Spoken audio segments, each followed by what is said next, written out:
मिस्र के एक शहर में एक नौजवान का चर्चा था। वो न आलिम था, न खतीब, न अमीर, मगर लोग उसका नाम इसलिए लेते थे कि वो अकेला एक रात में मस्जिद बना देता था। दिन को जगह खाली होती, ईंटें अलग पड़ी होती, मिट्टी और टोना अपनी जगह होते, मगर फजर के वक्त मस्जिद तैयार खड़ी होती। दीवारें, मेहराब, हत्ता के वुजू का इंतजाम भी।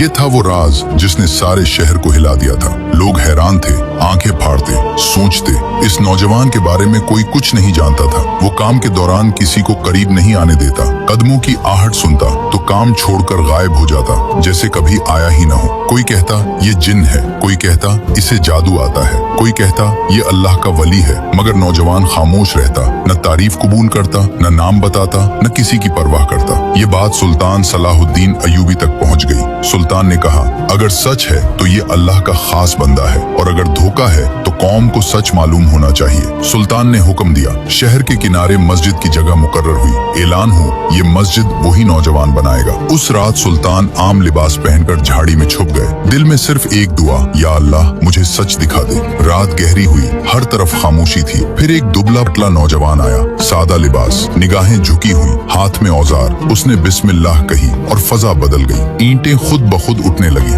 मिट्टी और चोना अपनी जगह खुद लगने लगे। फिर सुल्तान ने वो मंजर देखा जिसने दिल हिला दिया। नौजवान अकेला नहीं था, उसके इर्द गिर्द नूरानी मखलूक थी, सफेद लिबास, रोशन चेहरे। कोई ईंट उठा रहा था, कोई दीवार सीधी कर रहा था, कोई मेहराब बना रहा था। ये फरिश्ते थे। सुल्तान के कदम लर्ज गए, वो बेहोश होकर गिर पड़े। नौजवान ने पानी के छींटे मारे, सुल्तान को होश आया। सुल्तान ने हाथ पकड़ लिया और कहा, अल्लाह के बंदे, ये सब क्या था? नौजवान ने रोते हुए कहा, सुल्तान, मैं गुनाहगार इंसान हूँ, कोई खास नहीं। मैं रात को आकर 2 रकत नफल पढ़ता हूँ और अल्लाह से कहता हूँ, या अल्लाह तेरे घर बने, मेरे नाम के नहीं। अगर मुझसे नहीं हो सकता तो अपने फरिश्ते भेज दे। सुल्तान की आंखों से आंसू बहने लगे। नौजवान ने कहा, मैंने अल्लाह से सिर्फ इखलास मांगा था, न नाम न शोहरत। जहाँ नाम आ जाता है वहाँ काम जाया हो जाता है। सुल्तान जमीन पर बैठ गए और कहा, आज की रात मेरी सब फतूहात से कीमती है। आज मैंने सीखा, अल्लाह दिलों को देखता है। नौजवान ने सुल्तान के लिए दुआ की। सुबह हुई, लोग आए, मस्जिद मुकम्मल थी, मगर नौजवान वहाँ नहीं था। किसी ने उसे दोबारा नहीं देखा। ये वाकया हमें एक गहरा सबक देता है। इखलास वो ताकत है जिसके आगे आसमान भी झुक जाता है। नीयत खालिस हो तो अल्लाह खुद रास्ते बनाता है। जब नीयत साफ हो तो फरिश्ते भी मदद को आते हैं। नाम की भूख नेकी को खा जाती है, मगर जो नाम छुपा कर काम करे, अल्लाह उसे दुनिया और आखिरत दोनों में इज्जत देता है। और आपसे एक सवाल, क्या आपने कभी कोई नेक काम सिर्फ अल्लाह के लिए किया जिसके बारे में किसी को नहीं बताया? नीचे कमेंट में सिर्फ इतना लिखें,